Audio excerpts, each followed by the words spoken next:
Hello, everyone. This is Monsef Afkher, and thank you so much for joining us in this new call of Your Divine Uniqueness. So happy again to have you with us, whether on the live call or on the replay.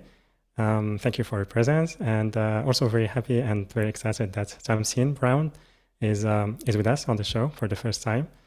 I'm really excited because of the energy she embodies, and also how powerful and how tuned her intuitive gifts and the messages that she brings and she channels from Morcott, from Lemurians.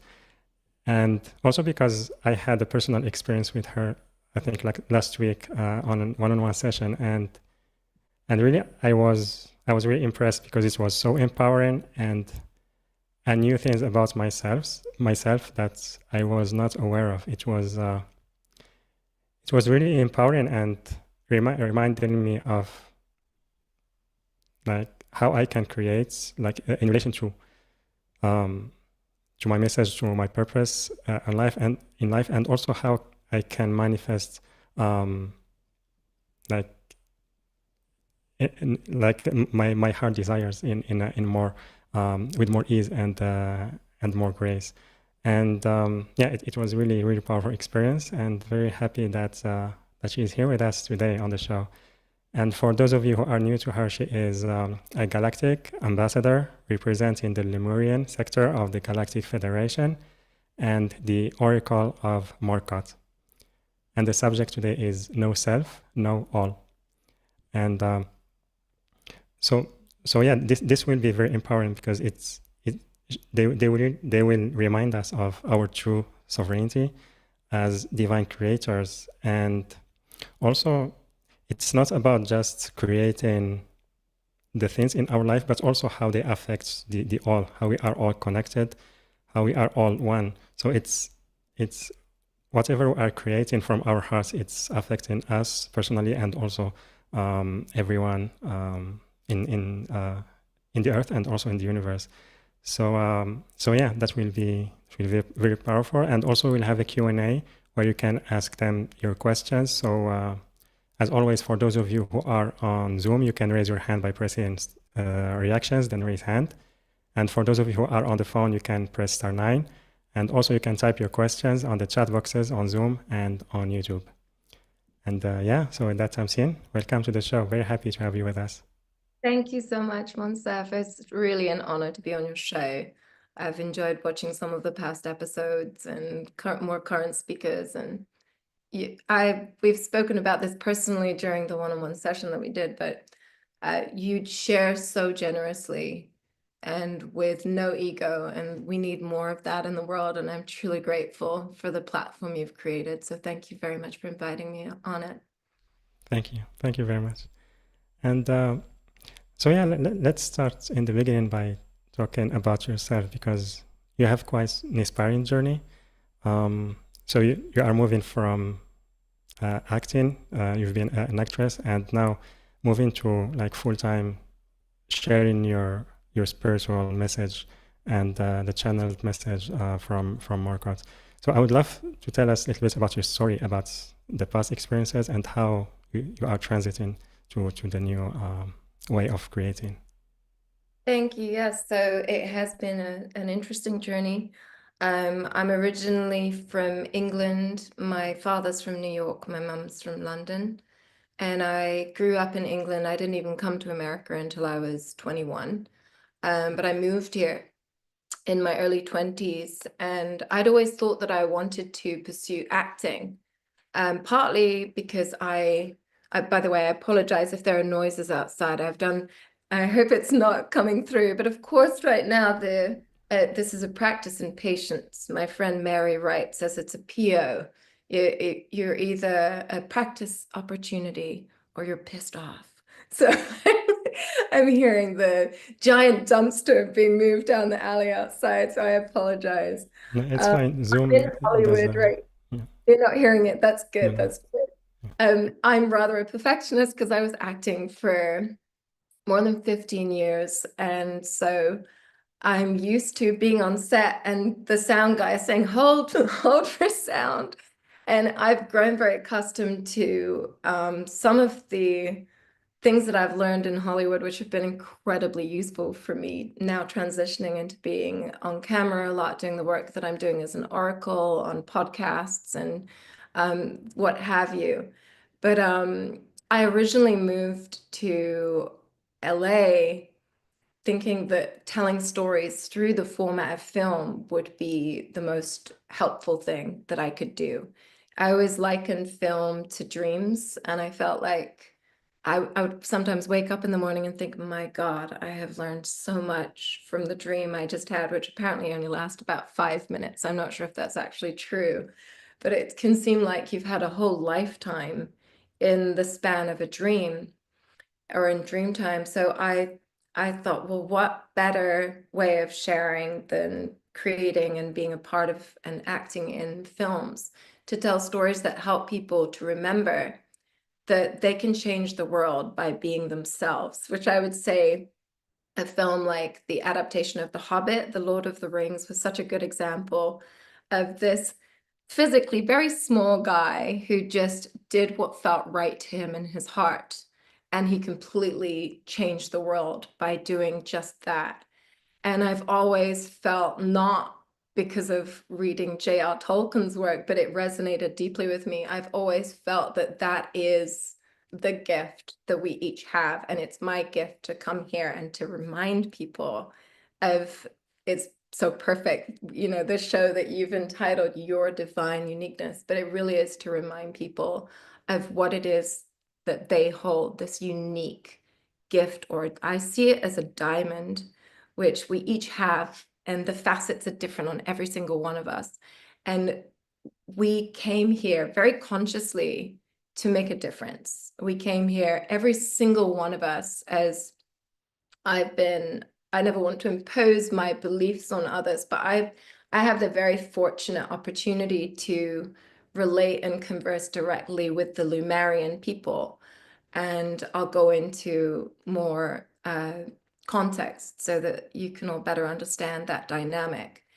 But it really is simply the case that we each very consciously come into this world, choosing to be here, choosing the dynamics that we are within when we arrive. And we get to consciously co-create in continuation of those foundational choices that we made before coming in as we navigate our experience.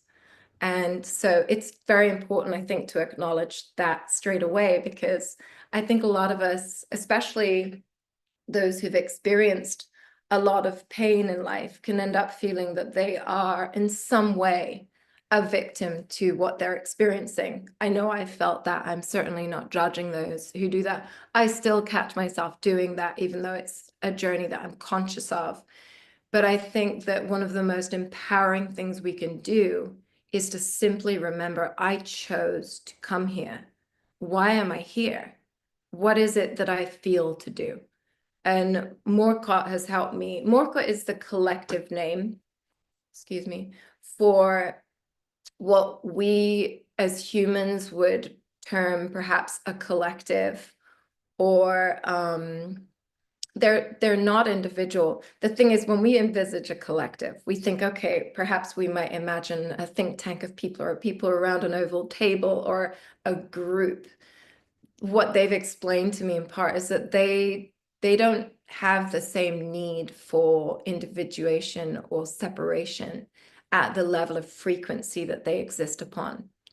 And so it's a very different experience. But before we come into this experience or this life, we are coming from that combined place, much like the Lemurians exist, I think, all of the time. We get to come from that context of all knowingness, where we've been able to review our previous existence, and we've been able to take as much time as we like, even though it doesn't really exist. It's a construct we're working through better understanding here on Earth. We get to choose what experience we're going into, knowing that whatever we're going to navigate, we are capable of navigating it. So for me, one of the most empowering things I have learned, and I'm still working through understanding, is that I chose to come here. And I continue to choose to be here despite some of the very traumatic challenges that I've gone through. And indeed, I chose them also in order to be further equipped to do the work that I came here to do. And I think there are probably a number of people listening to this Zoom who also work in the world of healing, or perhaps they're on a healing journey themselves. Often both are the case. And I think it's really important for us to remember that we chose each detail of what we're experiencing because it's deeply empowering to do so. I'll go back a little bit and explain. So I moved from England to America when I was 21. I'm now 42, so that was half my life ago. I worked as an actor thinking, okay, my job is to remind people about how wonderful and unique they are and that their gift can change the world if they just do as they feel. I worked in that world for about 15 years or so, a bit more. And I didn't make any movies that did that. I worked in a lot of movies that were, for me, I always envisaged as a stepping stone to the next project. I'll gain confidence, I'll gain experience, I'll beef up my show reel. This will be wonderful. I'll get contacts. But after 10 years of working as an actress or actor, whatever, in Los Angeles, some people are very particular about the preference. I'm not. So actor, actress, I realized after 10 years, I looked back and I thought, God, there's not been one film that I've been in that if I wasn't in it, or certainly even as I'm in it, I wouldn't tell someone, you've got to go see this movie. It's really great. And that was quite a wake-up call for me because I looked back and I thought, well, I'm not doing this just for fun. It's been a lot of fun. It's also been really challenging in other ways, but I came here to tell stories. I came here to help people to be able to more clearly envisage their paths. And the films I'm making are not doing that. And as I was starting to realize that that was the case, I was also starting to understand the nature of Hollywood and the industry and how incredibly dark it truly is at the top. So it was enlightening for me to be able to see more clearly that darkness that I was aware of when I moved here. Fortunately, I'd been given some education on how things work in that industry, and that essentially it is, in a sense, a propaganda machine for controlling people's minds. And there are some beautiful, artful films that get made and make it through.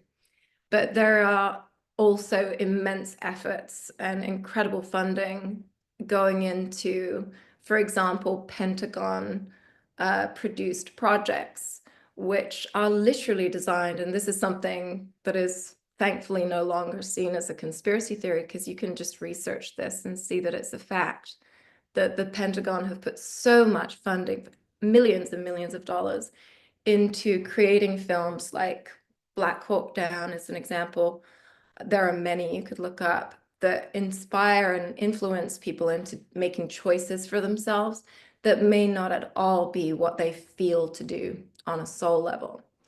And the work that I've transitioned into doing now that I am in a dynamic with Morcott where I can tune into them very quickly, I am able to inspire, I hope, remind others through the work that I do and not through film, that by doing as they feel on a soul level, they have the ability at their optimum to be able to make the changes in the world that they came to make, to contribute at their optimum. And as you were saying, Monsef, as we expand and experience at our optimum, we're affecting all else that is. And Morcott even goes to the lengths of saying there is nothing else. You are one with all things. And they speak about how as we expand as an apparent individual, we are expanding the multiverse, not just the universe. And when they wrote that, I'm now working on my third channeled book. I published the first one, I think, in 2022. and the second one last year. And I think this was toward the first book that I was channeling.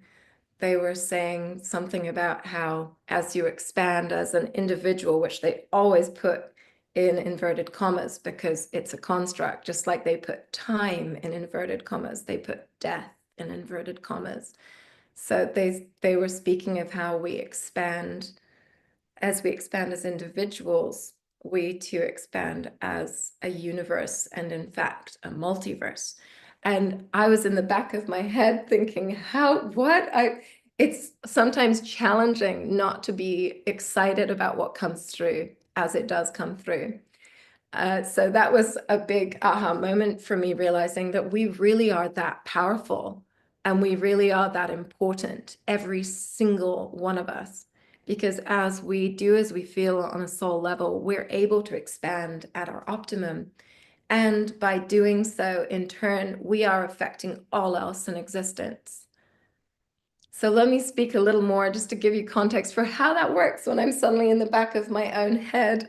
And if you have any questions, let me know. But basically, the process through which I work is I connect with my Lemurian guides who have been with me for my entire life. And for many years, I would just give messages to people that I didn't really understand. And after maybe 10 or more years of doing that, I realized every time I say something out loud that I don't have any kind of preconception of, at first it felt quite irresponsible because I'd be saying very important things that I hadn't preconceived, I hadn't thought it through before I said it to the person. And more often than not, I wouldn't even know the person. So at first it felt a little irresponsible in terms of what I'd been taught as being acceptable behavior. But I had to go with it because it was like these words would repeat themselves within me, usually until I said the exact words out loud. And the messages were always in reference to somebody's own path. So sometimes they would be about something to do with their career, their relationship. Sometimes it would have to do with their health. And I would just say whatever came through. And after maybe 100 times of that being validated, I started to gain a little more confidence. And then it came to a point where I started writing channeled material. And it wasn't until then that I understood better what it was that was happening. I knew I was channeling, I just didn't really understand the details of it. And I think it's good to take your own time on your own journey. Like for me, it took me those 10 years of giving people messages, growing comfortable with the lack of control you have or imagined control that you previously thought you had, in just being present to that moment, to that person, and to whatever message is coming through. And it's been a wonderful journey for me because I get to give people messages that sometimes the most shackling things that we're in many cases accepting for ourselves are hidden in plain sight. So sometimes we can, especially as the type of people that would be on a platform like this, I think I can speak for us all in that we're all doing some self-work. I don't think anyone would be here if they weren't doing that. And sometimes we can end up making a lot of effort in doing self-work, but not noticing something that's right here. And that's not because we're foolish. It's like, as Morcott put once before, it's like a sound that's never stopped. Sometimes you can't identify things that have always been there. And part of the work that I do is by helping people to understand their lineage patterns, which I essentially see as shape. So what I do is I work with Morcott now, not just with these sporadic messages for people walking down the street or on set when I used to work in the industry, but in fact now I work writing consistently for days at a time, writing what exactly comes through from Morcott without other people's guides. So when I'm working in a one-on-one session with someone, I go into confluence with Morcott, who are the Lemurian collective, we'll call it. and they go into confluence. Confluence means to combine with, to become one with. They come into confluence with the guides of the person who I'm reading. So I'm able to help somebody to better understand lineage patterns, which I usually see as shape. And often words will come directly through me via Morcott from the person's guides to help them in understanding why these lineage patterns are in place. So I'll give an example. One person I did a reading with had a very bad rash. He tried everything from more Western medicines to more what would be called complementary medicines, because they're not FDA approved, because they're not processed. And she'd really tried everything. And we spoke, and I would never give information on somebody who any of you would have context for, but I can speak on this since it's anonymous, of course. And she had been experiencing this for many years since she'd become a young woman. It turned out that in her lineage, I think it was her great grandmother, at the time it was very clear, had been in a situation where she was very suppressed. She wasn't able to express her emotions. She had incredible misfortune of being in a dynamic where she would literally be in danger if she were to express herself. And so she just felt, and quite legitimately, that she couldn't. And this had remained in the ancestral lineage for these 3 generations. It was her grandmother. And the woman who I was reading was expressing this same sense of, I can't express my anger, my sadness, my frustration. She was taking on these, even though she's living in, this was a session I actually did last year. So it was 2024. She's an empowered woman. She has her own career. She's in a relationship where she actually can express herself, but she was holding on because of what I would interpret as a genetic continuation. I'm trying to find words that can put this simply, but I think many of us are aware of these genetic patterns that can happen. I guess the point I want to make is that sometimes it's so challenging to identify that as being what it is, or even to identify that as being something that needs to shift or be eradicated, or that you need to heal because it's perhaps always been there. So that's become a very important part, or I suppose has always been a very important part of the work I do, is helping people to hear themselves and to see themselves more clearly. And that's something that Morcott wants to speak on today, and that I'd like to speak on more, is essentially being able to see yourself more clearly. The work that I do is helping people to help themselves by hearing themselves, essentially. Okay, so thanks, Doug. I have Doug assisting me today. So, Monsef, do you have any questions? Is it a good time to pause, since we had a pause there anyway? Thank you. First, thank you very much for sharing about your story. And yeah, I feel it's very inspiring, because many of us have been either starting, transiting from something, or expanding into something bigger, or starting something new. And also during that transition, there is so much of the unknown, and we need also to have trust in the process. Yeah, and it can be sometimes uncomfortable. So yeah, I would love if you can talk about that. I would love to. I think it's such an important point, and I think one of the greatest challenges that we all experience come from the projections of others, the expectations of others, and the projections and expectations we have upon and of ourselves. So I think that's something most of us don't take the time to review. And actually, it's very, very helpful and healthy to do so. For example, somebody, just to use myself briefly as an example, I remember when I was making the decision to give up acting, before I realized I wanted to be doing the channeling full time, before I even knew that I could write channeled material, which sort of happened automatically, I was thinking, it doesn't feel right for me to keep doing what I've been doing. But I've been doing this for 15 years or so. I'm this many steps up the ladder. I would be stupid to stop doing what I'm doing. I have all these opportunities, like in my particular career, but you could project this onto pretty much anyone else's.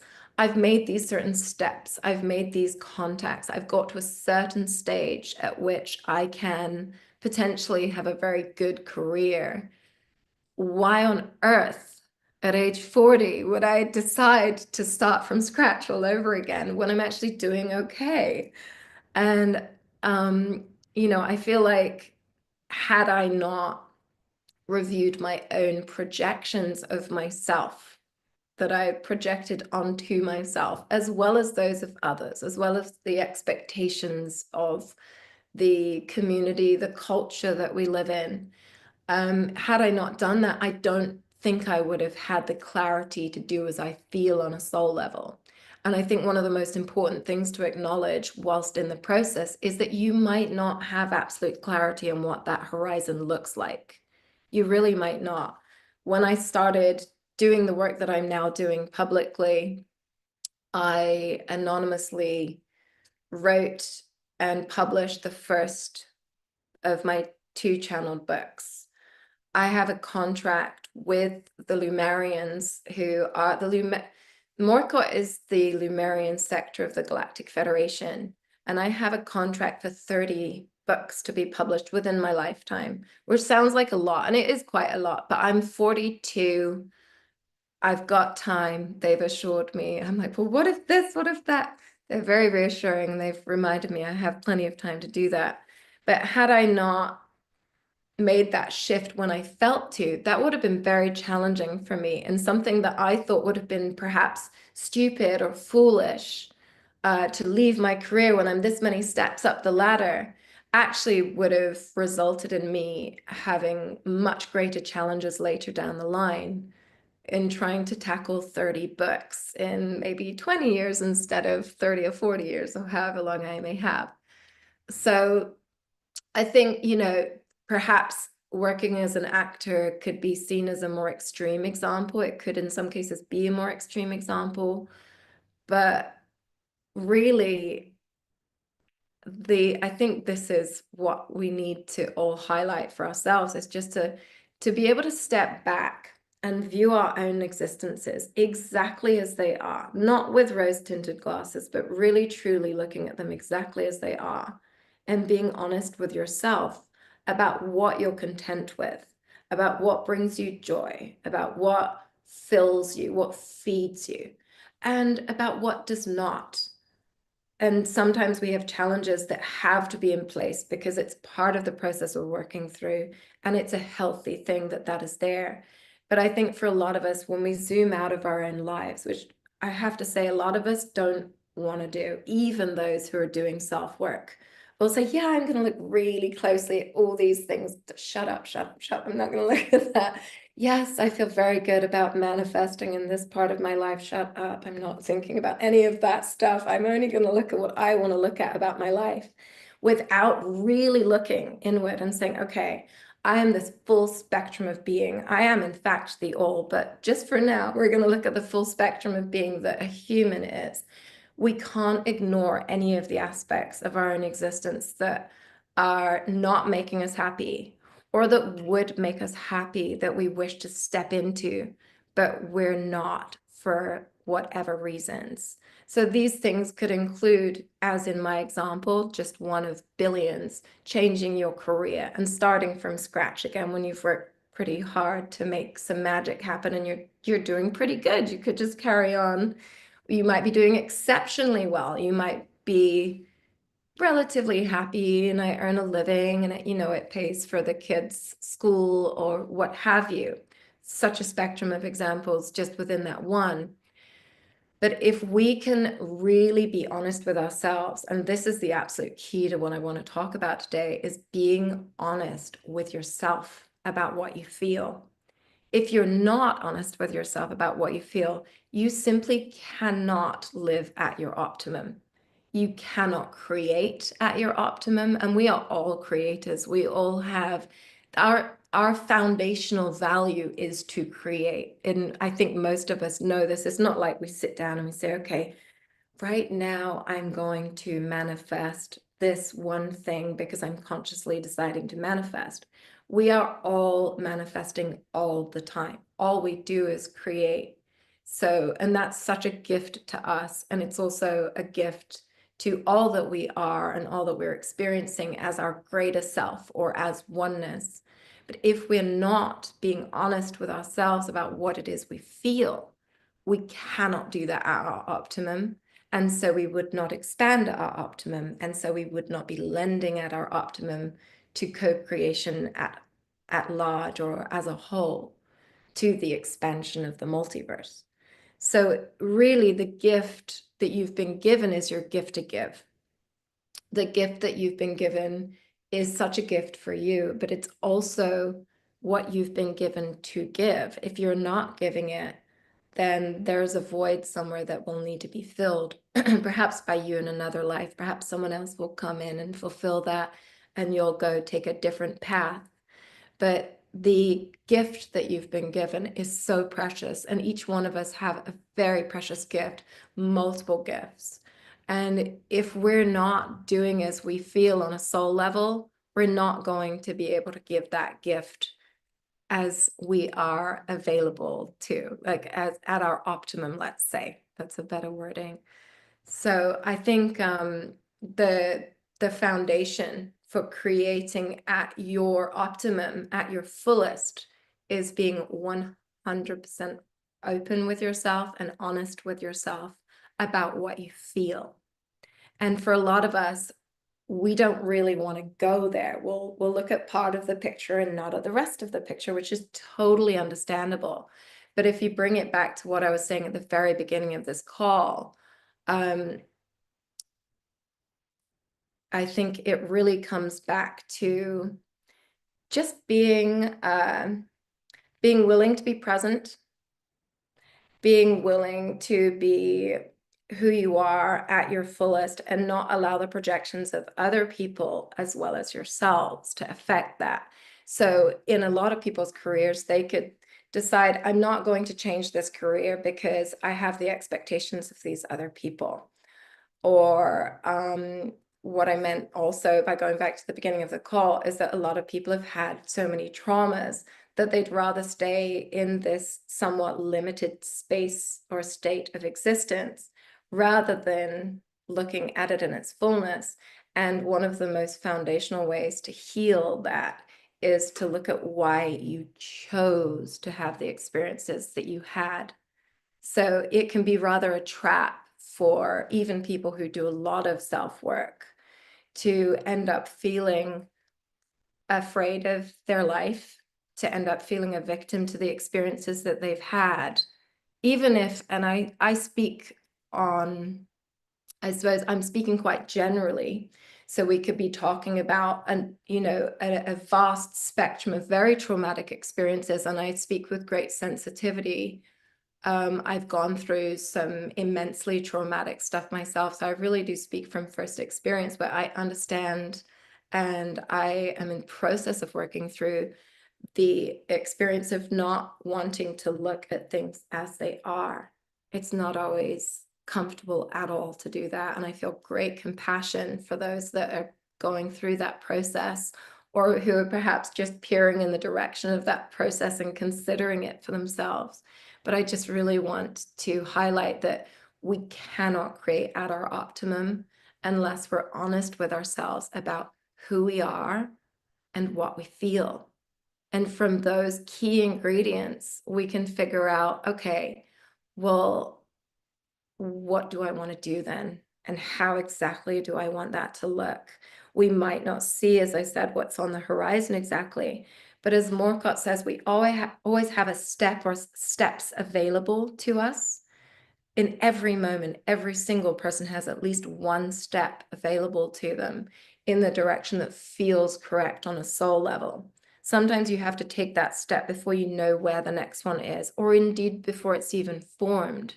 Morcott speaks about how one of the quotes is, take the step or steps available and others will form at your feet. Or another is, life is a staircase that forms as you take each step. We are all master creators. All we're ever doing is creating. So if we're creating from this place of the world's really frightening and I'm just going to stay right here because if I move, I might get hurt. So I'm just going to carry on doing what I've been doing, even if it doesn't feel resonant to me, because it's probably the safest thing to do. You will be creating from that place, from that foundation. And so you will be creating your staircase that's forming as you take each step in that resonance, in that projection. It's re-lit. Reality is re-lit. It's what you are projecting. We've projected this light from here. We're creating that image over there, just like in Hollywood. It's exactly what we all do all day, every day. So I think the most important thing that any one of us can do right now is really to turn inward and to be honest with ourselves and say, okay, this might be a bit scary. My partner might not even like this about me if I'm my full self. My friends might judge me. There are all kinds of scary projections that come up. But if I'm not my full self, maybe I'm not living the most honest existence that I could be. And maybe my partner, though surprised about this aspect of me that they've never seen or experienced before, they might understand me even more greatly, you know? And if they don't, then at least I'm in this active dynamic where I can then continue to do as I feel rather than ignoring as I feel. And the last thing I want to say on this before I think it might be a good time to either switch to you, Monsef, or to Morcott.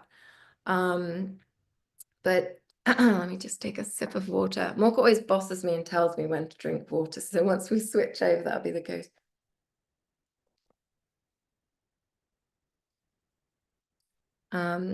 But yeah, we all know on a soul level what we wish for in each moment. Most of us spend our entire lives not fully honoring that inside of ourselves. And I think a lot of us, out of apparent kindness to others, not wanting to make a fuss, not wanting other people to feel uncomfortable, we often don't express ourselves at our fullest. One of Morcott's expressions or quotes is that in order to fully honor another, one must fully honor oneself. And I think that we're stepping into a time where there's really nothing else you can do other than honor yourself and all others in turn. Because upon a soul level, you would never want to act selfishly in a way that would be unkind intentionally to another. Sometimes honoring yourself means making huge changes in your life. It might mean the destructuring and restructuring of your family, of your life situation when it comes to work, where you're living. It could express in all kinds of ways. But I think there's a very clear difference between doing as you feel on a soul level and honoring yourself and being selfish. Although sometimes doing as you feel on a soul level could look selfish to somebody else. And so again, those fears can pop up for many people where they think, well, I would rather not make a fuss. I don't want to offend anyone. I don't want to upset anyone. So I'm just going to stay right here, even though I'm uncomfortable. So I think it's really important to remember that, as Morcott says, what's best for you is best for the all. So I'd love I know we have a certain amount of time left. I want there to be time for Morcott to speak and also to answer questions from either from you or from the audience or a combination. Let me speak just for a moment on the process. Yes. Yeah. So I very quickly have the ability to go into confluence with Morcott. Once I'm there, I will be speaking only as Morcott unless they ask me to come in a sort of a translator-like approach to explain something in more human terms. They'll occasionally ask me to do that, or sometimes they'll show me things in the form of shape, in which case I then have to try to explain what they're showing me, rather as a novice. I'm here just as a human like everyone else. I would love on another occasion to go into what human means, because Morcott speaks of how human literally means hybrid, and that we are all these exceptional, exquisite combinations of all these different beautiful genetics. And I'd love to talk about that at length, but perhaps not today, as we only have limited time. My genetics happen to be heavy on the Lemurian side. So I have the ability to understand their vibrational language, and together in confluence with the Lemurians, we bring that vibrational language into the form of human words. Sometimes I find it hard to find a word in English that matches the vibrational meaning that's coming through. Usually it's pretty fast that it comes through. On rare occasion, I'll use a word and Morcott's like, that word is not the correct meaning for that. That happens maybe a few times a year, not often. But I just like to have a disclaimer. And also, it is not casual if I start eating berries in the middle of our session. I have here these, I feel like I'm on like an Air One skit, but these are dragon eye berries. You do not need these to channel, but I find that they're very helpful. I need to keep my blood sugar raised while I'm channeling. Otherwise, I can get very lightheaded. So if I'm eating in the middle of either our session today, or if with any of you I end up doing a one-on-one session, you'll understand that it's not a lack of sensitivity, that I'm just casually eating berries. So I'll tune into Morcott, and at some point Morcott, perhaps Monsef with your assistance, depending on what time it is. If we're getting to a point where you want to start wrapping up and asking questions right away, you can just say, Morcott, whatever, ask questions.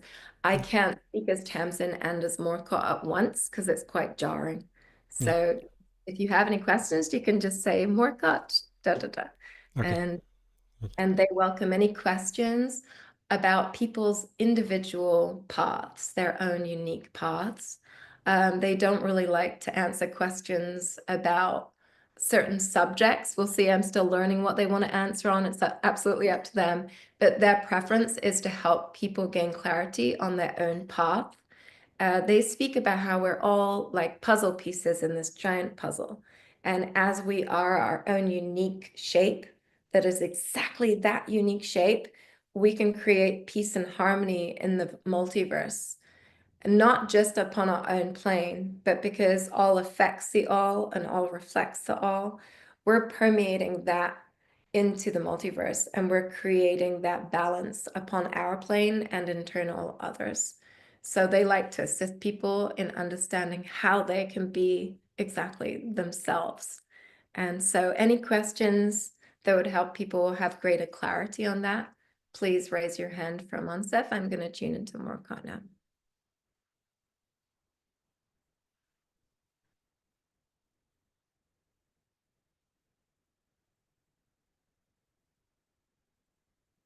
Yes, we are present. Morcott, Morcott, Morcott. We are here. Monsef. Monsef and Morcott are present. Hello. Hello, welcome to the show. Thank you. Tamsin has taken quite some time in explaining a few small things. Do you have any questions we can jump straight into? So maybe we start taking questions from the audience, and if I feel inspired by one, I will ask it as well. So there is one maybe I feel many can relate to. It's from Annette. I would love to hear what comes through for me regarding an ability to support myself financially. I really believe the universe has my back and everything is working out for me. But wow, lately it's so difficult. Thank you.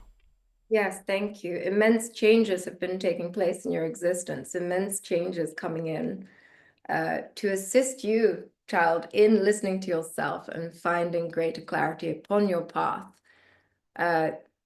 First of all, we'd like to acknowledge on your maternal side of the lineage, grandmother, great-grandmother, assistants coming through to support and comfort you. I'm coming through as Tamsin to explain. There's just a very, very, very sweet, it's like a mousy blonde woman with shorter hair on your maternal side of the lineage, which is there comforting and supporting you. So I hope you're aware of her. And I'll flip back into speaking as Morcott so they can continue in answering your questions. They may ask me to come in and assist in this way again. I have to refocus my vision when I'm coming back. Okay, I'm going to tune back into Morcott. Indeed. Changes are afoot. There have been places, steps available that you have not been listening to yourself or doing as you feel. This is perfectly normal. Do not judge yourself. Be very patient with yourself. The challenges that you are experiencing are here to remove a vise of that which does not any longer serve you, but you have been ignoring and not choosing to remove yourself. We can answer further questions if there is any lack of clarity on that which we are referring to. Does she have a further question on this, or is it challenging for her to ask a follow-up question? She said she can't raise her hand, but Annette, if you can type your question, I will read it. She wrote, "It is good." She understands. Yeah. And in these moments, children, they're saying children, I'm still in the back of my mind, and I have to sometimes just explain things. They say children. So that alarmed me the first time I heard it. I'm going to come back in having just given you that little bit of context. They refer to all humans as children, and indeed they view us like children. So coming back in.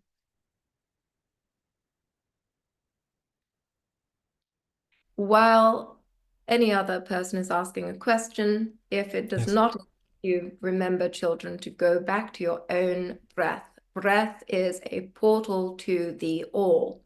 You will find that the answers are all within you.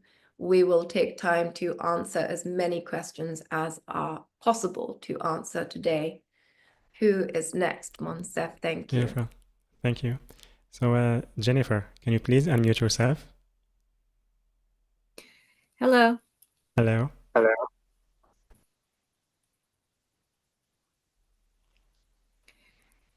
Yes. My question is, a couple days ago, I was in my breath. I call it. I go into a zone where I hear messages, and ironically, I heard the word galaxy, and I got a message that was very similar to the question you just answered, where I was told that everything I have gone through up to this point was to allow me to survive what's coming in my life.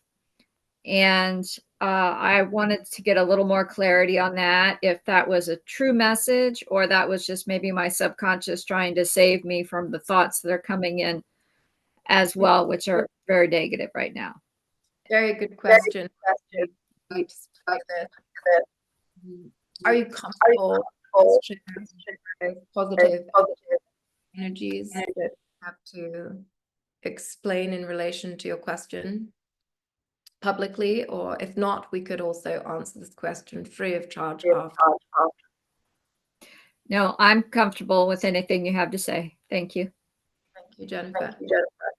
Indeed. You have come as an earth connector, like many at this time, in various iterations and with different gifts. You have come to help to connect the earth energies with the ethereal energies and the unique connection you have to your own divine lineage.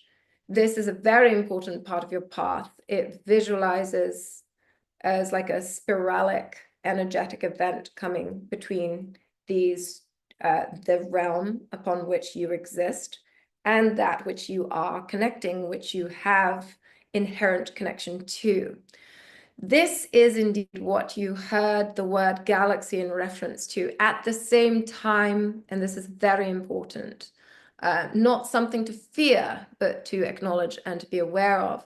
You are dealing indeed with some very negative entities that wish for you not to do the work that you have come here to do. Does this resonate as I continue, Jennifer? I see you're muted, that's fine. So, Yes. thank you. Were you aware of any sort of experience in this way? Yes, I've been feeling a lot of that lately and throughout the last 5 or 6 years. Right, absolutely. So this is not, this is very important, something that it's actually very helpful to acknowledge publicly. This is not unusual. In fact, it's extremely, even most common for somebody who's working as a light worker of any kind to have these sorts of challenges attempting to lower your vibration so that you're unable to do the work that you came to do, which is essentially indeed in raising the vibration upon this plane. So it's, in a way, you could look at it simply as energy. You could see, okay, there's a negative force that wishes to pull downward. There's a positive force that wishes, in this case, to pull upward. I am that. That is why I'm here. You are, your work is to merge the energies that are here by raising the pre-existing energy of this realm in frequency. Many people have come to do that in their own unique ways. It is very common for such negative entities or energies or both to attempt to lower your vibration. There's a quote from one of the books that says, remember that the darkness only exists to assist the light. Jennifer, your job here is to see the empowerment opportunities available to you, rather than fall for the trickster spirit of these negative energies. In some cases, these entities indeed, yes, can be demonic. We have many associations with the word demonic, and for many of us, it will create fear. This is indeed what feeds those energies. So rather than giving them what they wish for, the very best thing you can do is look within yourself and find greater love, for this is the thing that disempowers them the most. So rather than coming from a place of defense, one instead can emit love more greatly and in turn protect themselves by doing so, rather than being in a state of, I must protect myself and I probably should be afraid and there are all these things that are trying to attack me. To say, as Tamsin said in the beginning of the session, to look at your choices that you made and to remind yourself the absolute truth that when you chose to come into this existence, you chose certain courses that you knew you were each capable of navigating. So fear is not helpful to you in this scenario, although it would be very typical for somebody to revert to fear because of that which we've been taught. This is not to say that we're not acknowledging that there is this negativity or evil in the world which is still in existence, but it is extremely empowering to note that this darkness only exists to assist the light. So Jennifer, you can look at your own life and look at changes that you would like to make, as well as looking for support from people who work with these energies in helping you to eradicate them. The most powerful thing you can do is the work that you came here to do. This is the very reason these pesky entities are bothering you right now. So by you continuing to do your work and doing so with greater force, they will indeed naturally fall away. And where they still exists further challenges for you to learn from, so you can not only continue to do the work that you're doing, but it can grow as you do as a person. It can expand as you do as a person, and you will become more powerful because of the experience of having the pesky entities, as we said. Does this answer your question?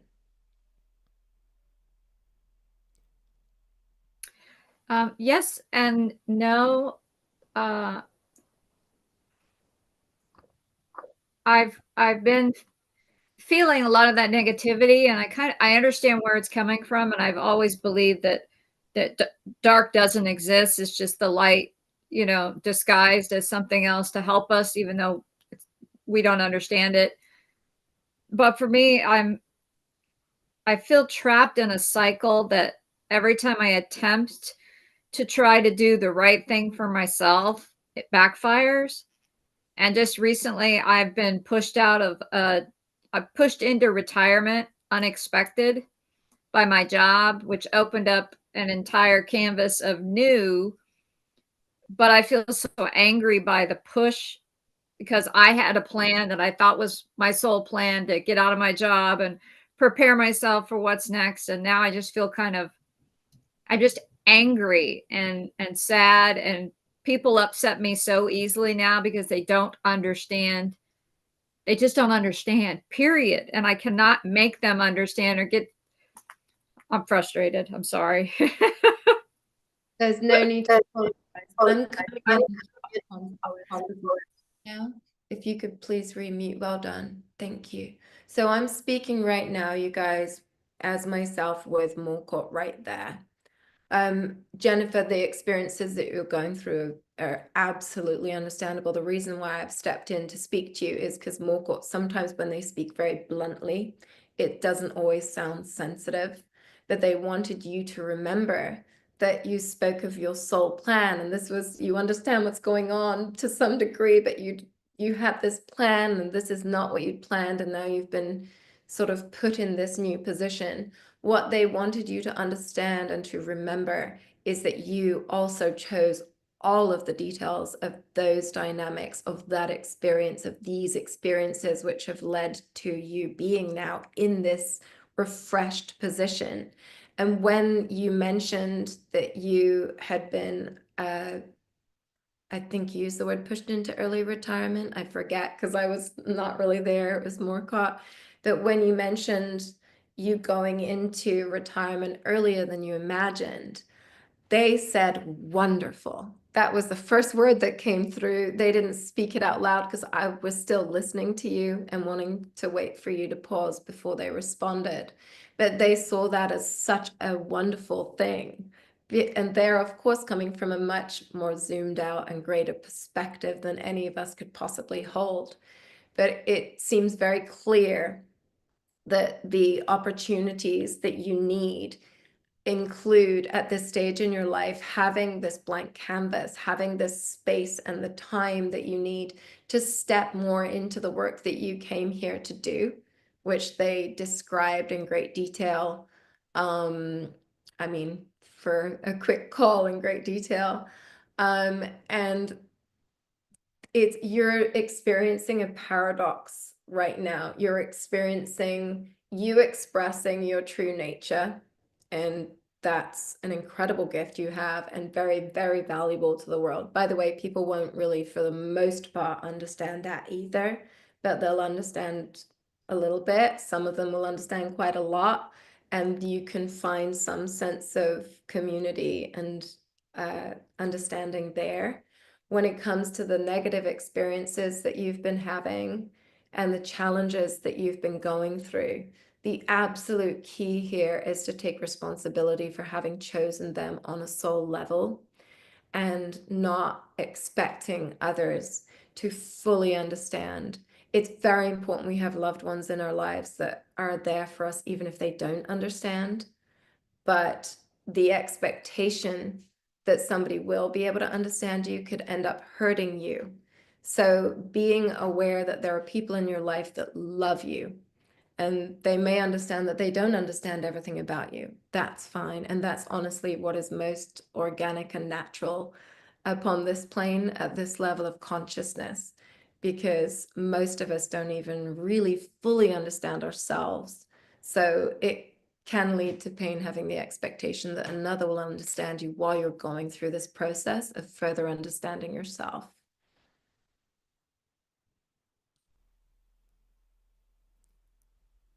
Jennifer, please. I appreciate that. I think it's hope that kind of got me in trouble, that, you know, maybe this time I found someone who would understand, and I have to understand that they just may not be able to, and it does hurt, but it's something I'm going to have to go through. And um, I'm not too good with accepting things like that when things hurt me. So I appreciate all the information. It makes perfect sense. It's just going to be hard to accept it, I think. I think, Jennifer, just an ending statement for you, and we can work together if you'd like to. But I think that if you can remember that by looking inward, there is always peace available to you. And there is always a sense of calm, even when you're dealing with the level of challenges that you're dealing with. And I can personally relate to that as Tamsin.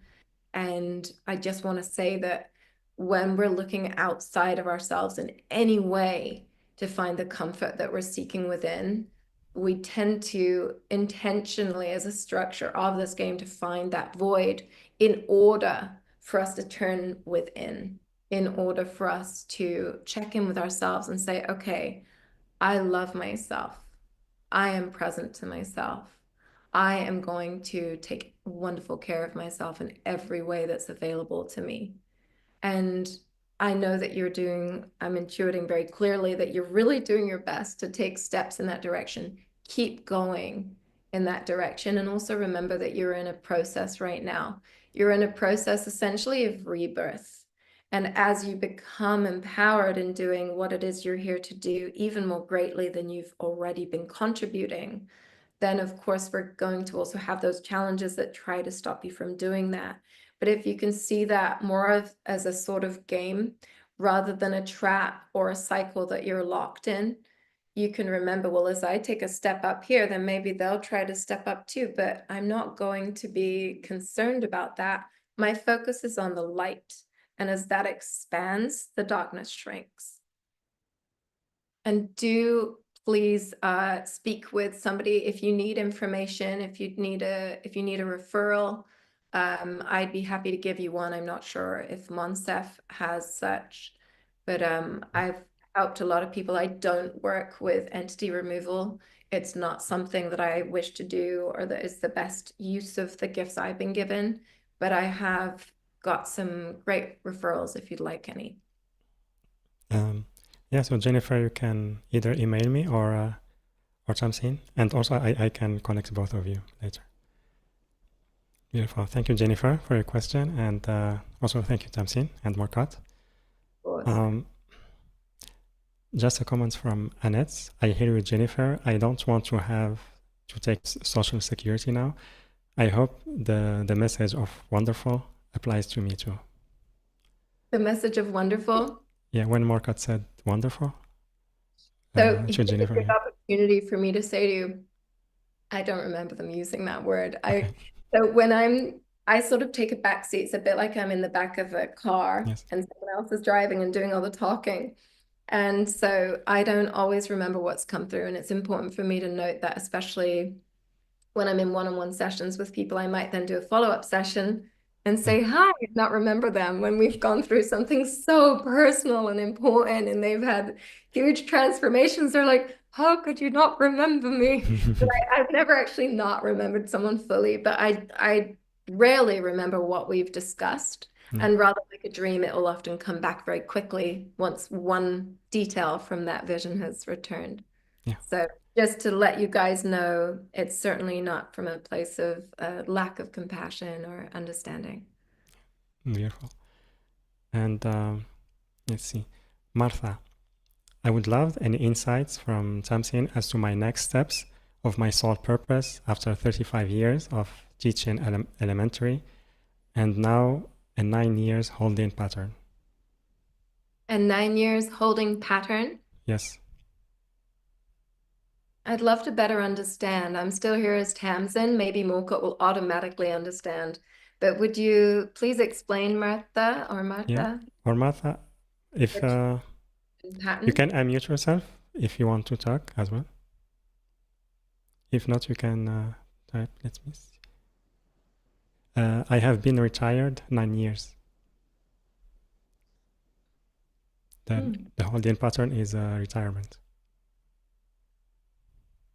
Is Martha available to talk? I'd love her to talk directly to Morcott so they can be in. Oh, that drag. I did not. Yeah, Martha, if you can talk, you can unmute yourself. I can't right now, Gerard. Okay. So, Monsef, would you reiterate the question? So let me go to it again. So she retired from her job of being teacher in elementary. She worked there 35 years, and now she's been in retirement for 9 years. And now she wants to. She doesn't have clarity about her next step to live her soul purpose. Okay, thank you.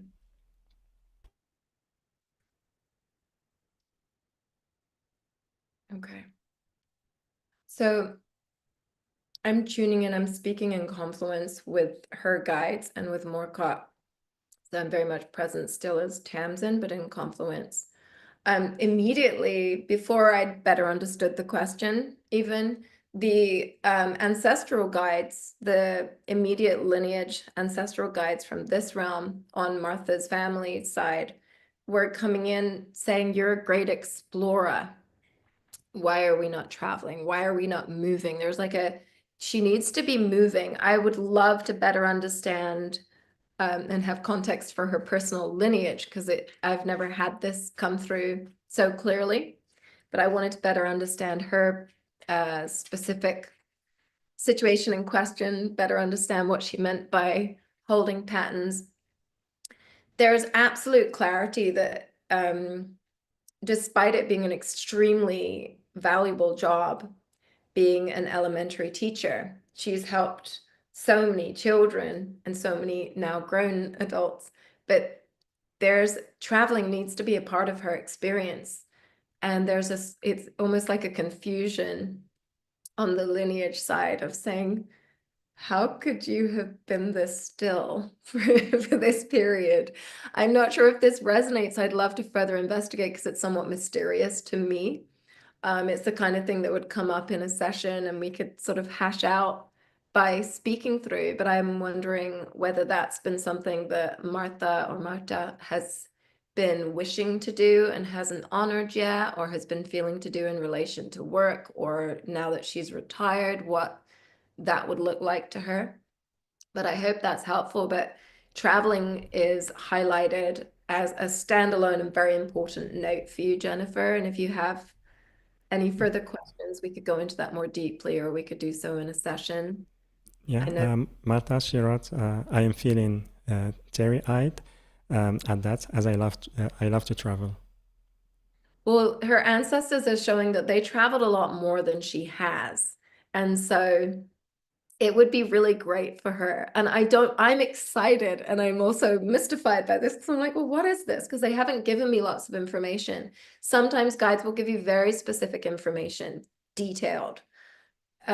Sometimes it can be something more broad, but they're very specifically saying that it's important as a part of the gifts that she holds to do that.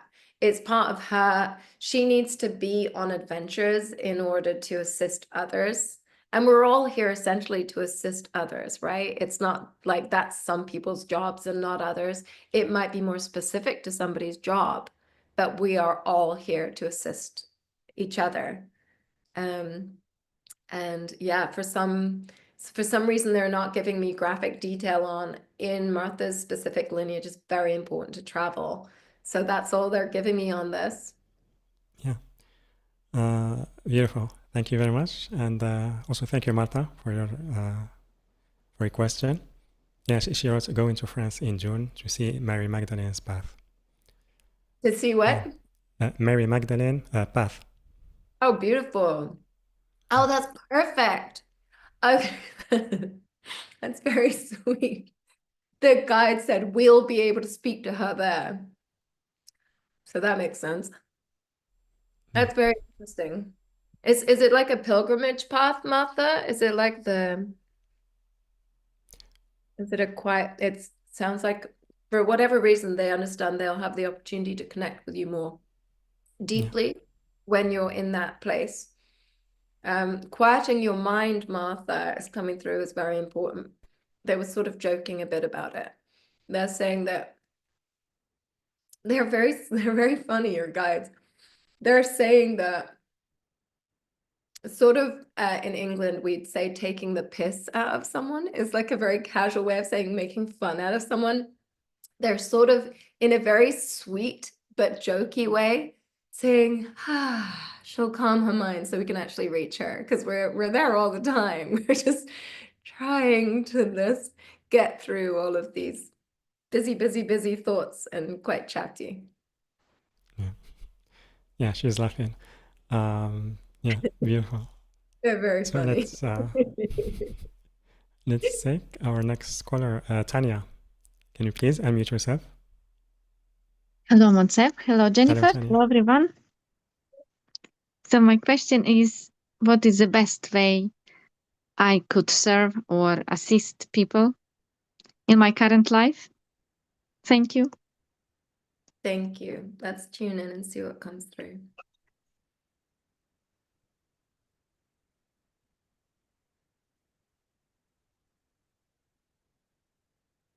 They're saying, child, what do you feel to do? This is Morcott heavy. It's like your guides are waiting, they're smiling and just waiting for you to speak more.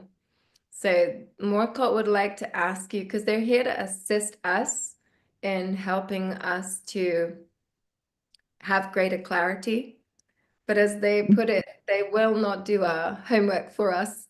So they're asking you, what do you feel? Even if it's a half step that's visible to you, what do you feel to do right here?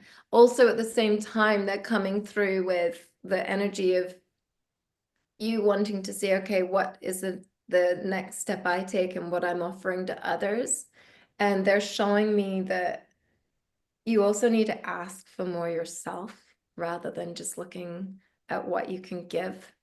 That was the first energy that came through really clearly, is not just looking at, and some people would be the opposite.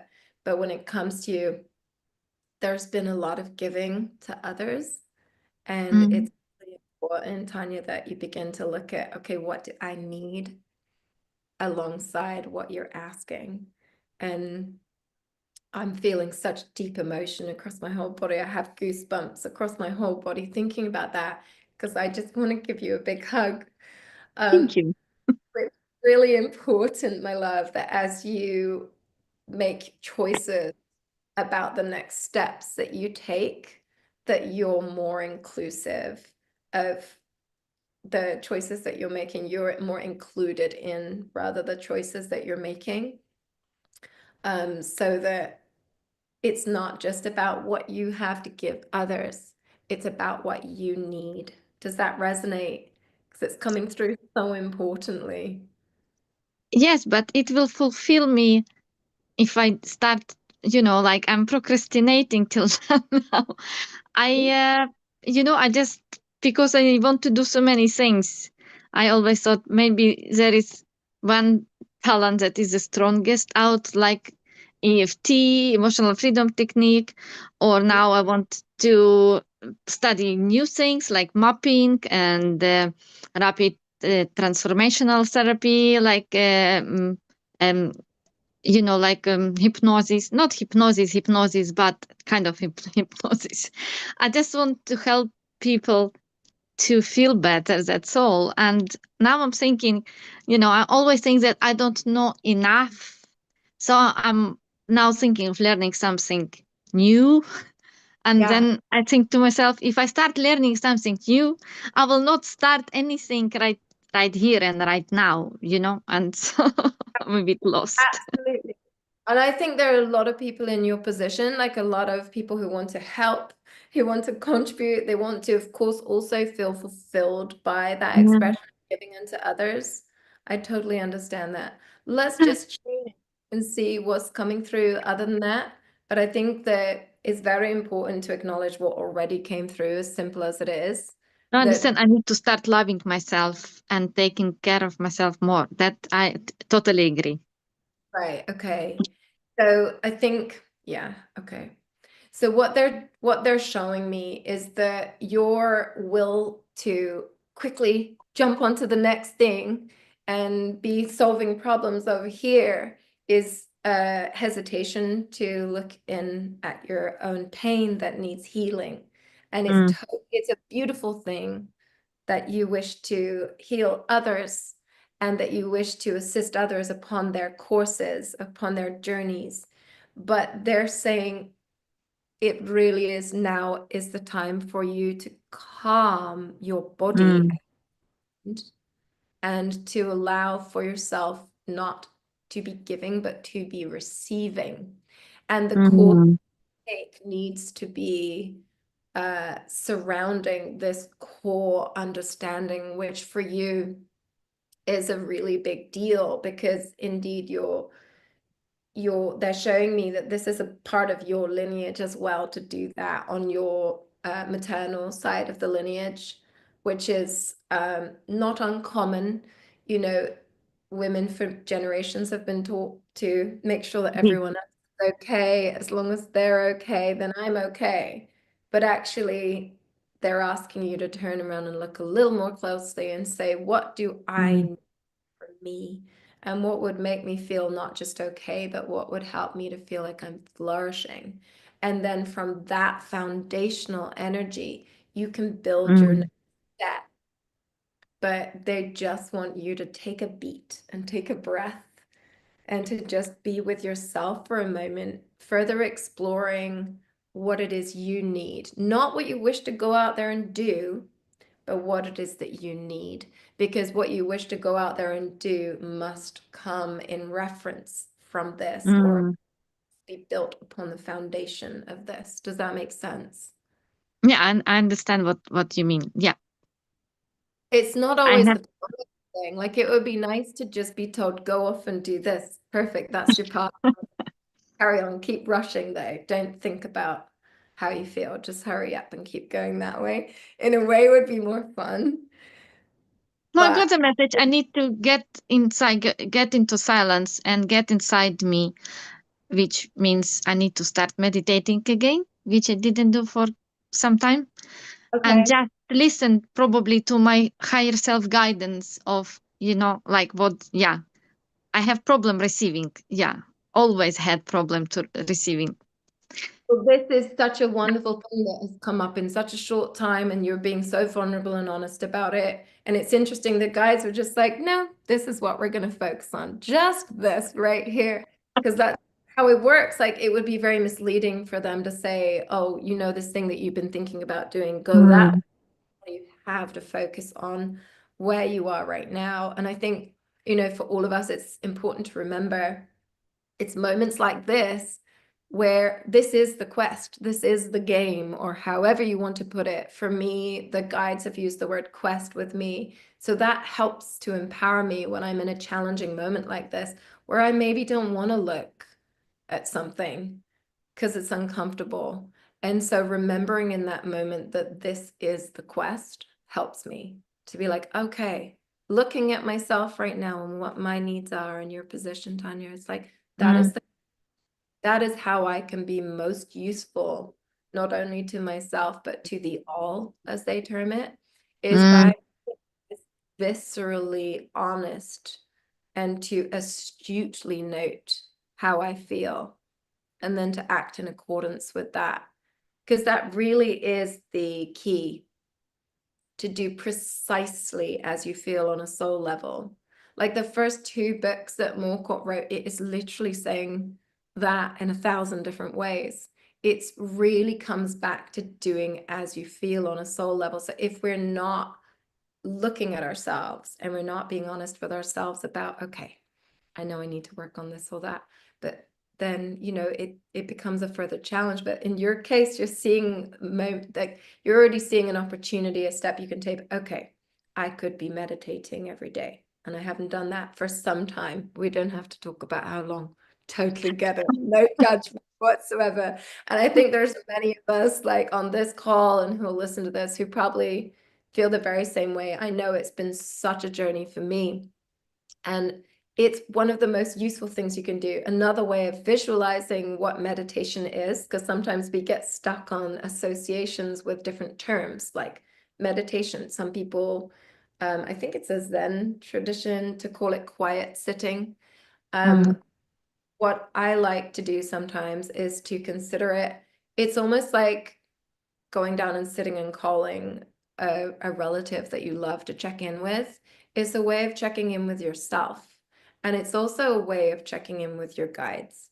And what's come through many times in sessions is that guides have said, as you listen to yourself, you can hear us. Just the long and short of it. So it's huge for you to be able to observe and acknowledge in yourself what you have just on our short call. And if you can take an active step like meditating, even for X amount of time every day, whatever that is for you. I'm not going to put a number on there even, but just to decide, okay, this feels manageable to me. I'm going to make this an active step as like a habit building tool so that I'm really frequently checking in with myself. And by checking in with myself, I can hear my guides and I'll be able to see what steps are available on my path. But first of all, I'm going to zoom out and I'm going to look at all the ways that I could be receiving more. And I'm also going to shift my terminology. I know English is Not my first language, yeah. I'm not sure how many you speak, but to reterm from I have a problem with receiving to say I'm getting better and better receiving every day. As annoying and 90s spiritual as that might sound to many of us, just remembering the power of our own words and realizing that actually, absolutely, it begins with self. And if I want to be as helpful as I can possibly be unto others, which is indeed your next step, as they're showing, it starts with self. Okay. When you're able to receive at your fullest, you'll be able to give at your fullest, they're saying, okay? Okay. Thank you so much. Thank you. Appreciate it. Thank you. Thank you, Marcel. Yeah. Thank you, Jenny. Tanya. And yeah, thank you, Tamsin and Morcott. Let's see. Yeah, so I would love now if we can take some time to talk about the programs that you are offering, because you are offering 2 kinds of one-on-one sessions. There is the quantum portal healing process session and also personal guide session. And in addition to that, there is integrative healing and Q&A group session, which will happen on April 26th. Yeah. And also unlimited access to Morcott monthly broadcasts, episode 1 and 2. And I invite everyone to follow with us on the page yourdivineuniqueness.com/Tamsin, yourdivineuniqueness.com/Tamsin, TAMSIN. Or you can click on the special offer button, which is on the live event page, later on the replay page, the link also on YouTube video description, and the chat box. I will put them on the chat boxes on Zoom and YouTube.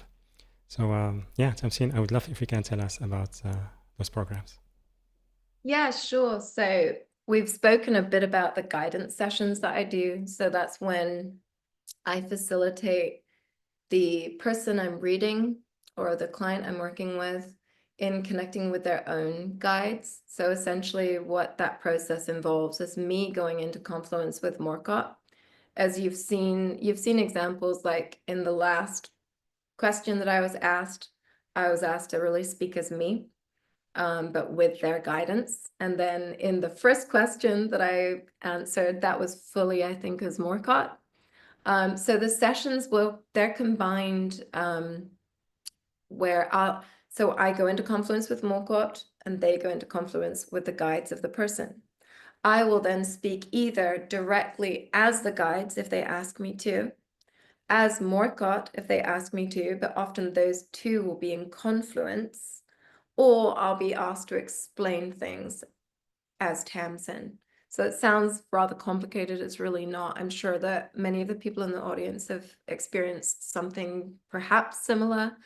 So by connecting with those guides, we can look at ancestral patterns, we can look at any blocks that are there, we can look at why an illness might have come up. That doesn't always come up, it often does. And we can essentially together help the person on this plane to hear themselves. Because something I think is really important to acknowledge is that your guides are always with you. It's one of the main things that guides want to say, that one of the most consistent things that every single guide wants to come through and say, especially if they've spent time on this earth as part of the family lineage, because often a family member will join the guidance team, or like the management team, I like to term it as, because it's like a group of people that are there guiding you. It's often the case that those guides will come from other places, not of this earth, and they're of higher frequency. In my experience working with hundreds of clients at this stage, I'm realizing there are still new types of beings I've not experienced before all the time, like new characters on a show that you're watching or something. I'm like, who? Okay, it's exciting. You get to meet all these different fascinating beings of higher frequency. And one of the most consistent things they want to show is that they're always with that person. And so it's really important to remember that you have the ability at all times to tune into your own guides. So like with the last question that we were discussing, when you meditate, you can easily tune into that yourself, but we've been taught for our whole lives, since we were very young, to do things a certain way, that we have certain expectations. We have to finish this school, then that school, then that school, and then make sure that you get a good job and carry on in this very structured format, which has led us to not actually check in with how we feel at all. But when we do just calm our minds, and when we are in a state of being, we actually have direct access to them. So all I'm doing is essentially helping the person to hear themselves. Because when you are in that state of blissful calm that is available to all of us, you already know all the things that I will be coming through with, because I'm simply facilitating connection or communication with your own guides. And then, so that's the package, which includes a self-guidance or a personal guidance session. What we haven't gone into is the quantum portal healing, which is a process. It's called quantum portal healing process.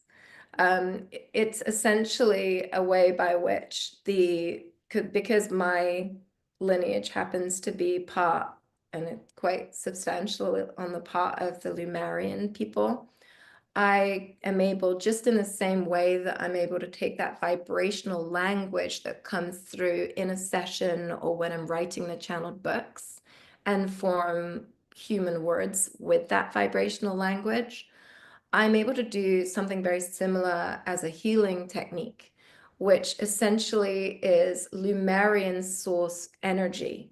So energy which is formed at the frequency that they exist at.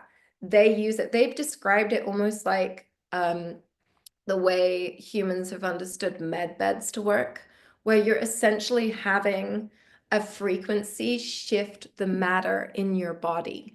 So it can help with healing specific ailments. It can help with just bringing your body into harmonic balance. because essentially what it's doing is restructuring the matter energetically, because they talk about how all matter, or all that is apparently physical, is essentially sensually interpretive. So if we were able to understand that this is not completely solid, we would be able to put one hand through our other hand. But it's an they're at a level of consciousness where they're able to reform matter, because they understand that we're not separate. They understand that nothing is physical. These are all essentially constructs of the reality that we're living in. And they're very useful constructs for the most part when it comes to physicality. It's really good to honor and acknowledge physicality as an element or aspect of this realm. But it doesn't mean that that is consistently the case.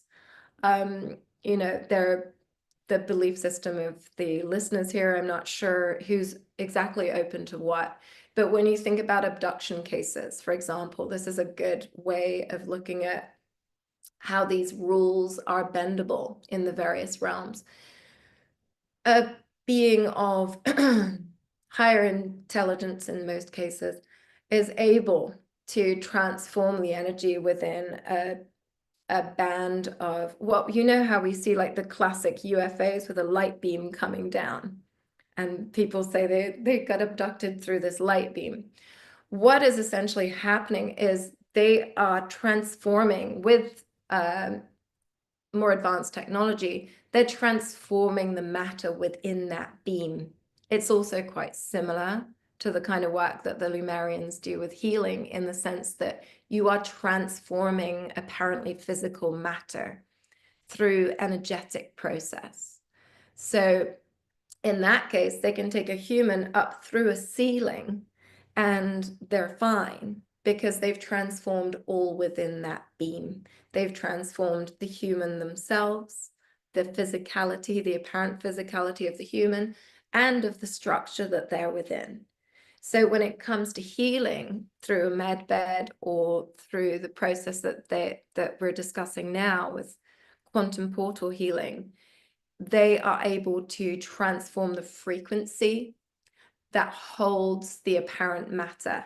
So essentially reforming the matter so that you can heal an ailment, or you can bring all into a greater sense of harmonic balance. It's rather an abstract thing to describe. Let me know if you have any questions, or if I can clarify anything. Yeah. And for me, that was very clear. If anyone of the audience have a question regarding that, you can type it on the chat. But thank you very much for offering your support, your time to our audience through the one-on-one sessions and also the group. And yeah, like I mentioned in the beginning, it's like through the one-on-one session is really quite empowering.